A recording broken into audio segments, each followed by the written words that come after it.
कुंडलियाँ साहित्य सागर के पद्य भाग का पाठ 2 है। इस वीडियो में हम इन्हीं कुंडलियों का अध्ययन करेंगे। इस पाठ की प्रथम कुंडली है, लाठी में गुण बहुत हैं, सदा राखिए संग। कहर नदी नारी जहाँ, तहाँ बचावे अंग।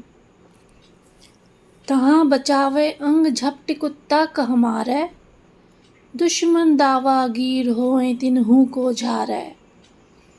कह गिरिधर कवि राय सुनो हो धूर के बाठी। सब हथियारन छाड़ी हाथ में लीजै लाठी। ये इस पाठ की प्रथम कुंडली है। यहाँ गहरी का अर्थ है गहरी, नारी का अर्थ है नाली, धूर का अर्थ है धूल, छाड़ी के अर्थ है छोड़कर, बाठी यानी पथिक। इस कुंडली में कवि ने लाठी के गुण बताते हुए कहा है कि लाठी बहुत ही काम की वस्तु है, इसे हमेशा साथ रखने चाहिए।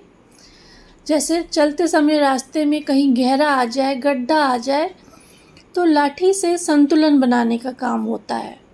नदी या नाली आ जाए तो उसकी गहराई नापी जा सकती है कि इसे हम पार कर सकते हैं या नहीं कर सकते हैं। इस तरह से लाठी की वजह से हम गिरते नहीं हैं और हमारे शरीर पर चोट नहीं लगती है, और लाठी हमारे शरीर की रक्षा करती है। हम रास्ते में जा रहे हैं और कुत्ता हम पे झपट पड़े तो लाठी से हम उसको मार भगा सकते हैं।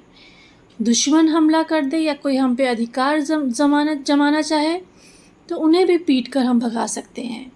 इसलिए कवि धूल भरे रास्तों के पथिकों को यही सलाह देते हैं कि उन्हें सभी हथियारों को छोड़कर लाठी को अपने साथ रखना चाहिए, क्योंकि लाठी अगर साथ हो तो किसी हथियार की कोई ज़रूरत नहीं होती है। इस पाठ की दूसरी कुंडली है, कमरी थोरे दाम की बहुत आवे काम। खासा मलमल वाफ्ता उनकर राखे मान। उनकर राखे मान बंद जहाँ आड़े आवे। बकुचा बांधे मोट राती को झारी बिछावे। कह गिरिधर कवि राय मिलत है थोरे दमरी। सब दिन राखें साथ बड़ी मर्यादा कमरी। यहाँ कमरी का अर्थ है कंबल, थोरे यानी थोड़े, कम, दमरी दाम की, मूल्य की, आड़े यानी बाधा, बकुचा यानी गठरी, झारी यानी झाड़कर, मर्यादा यानी प्रतिष्ठा। इस कुंडली में कवि कहते हैं कंबल कम मूल्य का होता है पर बहुत काम आता है। खासा, मलमल, वाफ्ता जैसे उत्तम प्रकार के महंगे कपड़ों को इसमें लपेट कर रखा जा सकता है।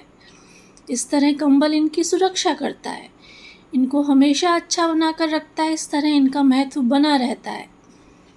अगर कहीं कुछ बांधने की समस्या आती है तो कंबल की पोटली बनाकर गठरी बना सकते हैं। रात को झाड़कर बिछा दें तो सोने के काम लाया जा सकता है। गिरिधर कवि राय कहते हैं कि कम दाम में कंबल मिलती है, इसलिए इसे हमेशा सदैव साथ रखना चाहिए, क्योंकि कंबल बड़े काम की होती है।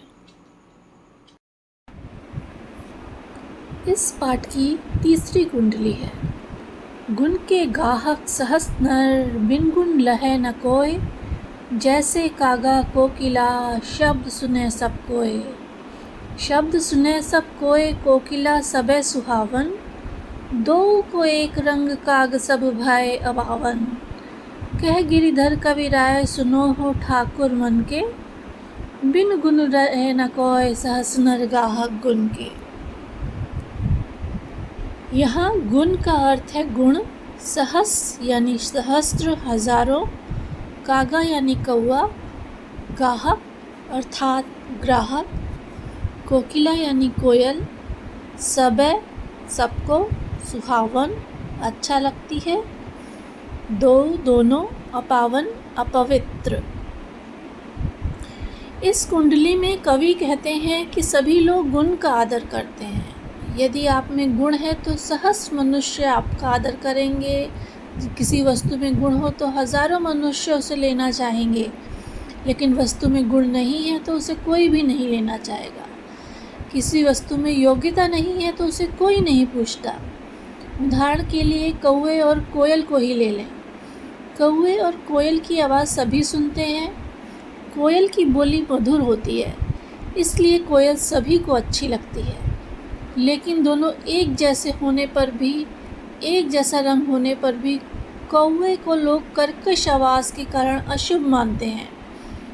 अतः कवि कहते हैं कि इस संसार में योग्यता से ही व्यक्ति की पूछ होती है। बिना योग्यता के व्यक्ति का कोई आदर नहीं होता। अतः गुणवान बनो, तभी लोग तुम्हारा आदर करेंगे। साईं सब संसार में मतलब का व्यवहार, जब लग पैसा गांठ में तब लग ताको यार। तब लग ताको यार, यार संग ही संग डोले, पैसा रहे न पास यार मुख से नहीं बोले। कह गिरिधर कविराय जगत यही लेखा भाई, करत बेगर्जी प्रीत यार बिरला कोई साई। यहाँ जगत का अर्थ है संसार, बेगर्जी बिना स्वार्थ, बिरला कोई कोई, यार मित्र, गांठ में आपके पास। इस कुंडली में कवि कहते हैं कि इस संसार में सभी व्यवहार स्वार्थ पर टिके होते हैं। जब तक आपके पास पैसा होता है तब तक हर कोई आपका मित्र बना रहता है, आपके साथ रहना चाहता है, आपके साथ साथ रहता है। जहाँ पैसा खत्म हुआ, मित्र बात करना पसंद नहीं करते। कवि कहते हैं यह तो संसार की रीति है। बिना स्वार्थ के प्रेम करने वाले कोई कोई ही होते हैं, यानी ऐसे मित्र कम ही मिलते हैं जो बिना गरज के आपका हित चाहे, बिना स्वार्थ के आपका साथ रहें। इस पाठ की 5वीं कुंडली है। रहिए लटपट काट दिन, बरु घामे मां सोए, छाह न बाकी बैठिए जो तरुपत्रो होए। जो तरुपत्रो होए एक दिन धोखा दे है, जा दिन बहे बयारी टूटी तब जर से जय है। कह गिरिधर कविराय छाह मोटे की गहिए, पाती सब झरी जाए तऊ छाया में रहिए। यहाँ घाम का अर्थ है धूप, जड़ यानी जड़, तऊ फिर भी, पाती यानी पत्तियाँ, बयारी हवा, पत्रो पतला, बाकी यानी उसकी। कवि कह रहे हैं कि किसी भी प्रकार से जीवन व्यतीत कर लें, समय काट लें, पर उस पेड़ की छाँव में कभी ना बैठे जो पतला हो, क्योंकि यह पेड़ तेज हवा चलने पे जड़ से उखड़ सकता है और आपके ऊपर गिर सकता है। अर्थात पतला पेड़ आपको कभी भी धोखा दे सकता है। हमेशा मोटे पेड़ की छाँव में ही बैठिए, क्योंकि तेज़ हवा चलने पर इसकी सब पत्तियाँ चाहे क्यों न झड़ जाएं, यह उखड़ेगा नहीं और इसके तने की छाँव हमेशा मिलेगी। कहने का तात्पर्य ये है कि हमेशा समर्थ व बलवान लोगों के संपर्क में रहना चाहिए। निर्बल लोग डर कर या अपनी सुरक्षा की वजह से कभी भी आपका साथ छोड़ सकते हैं। इस पाठ की 6ठी कुंडली है।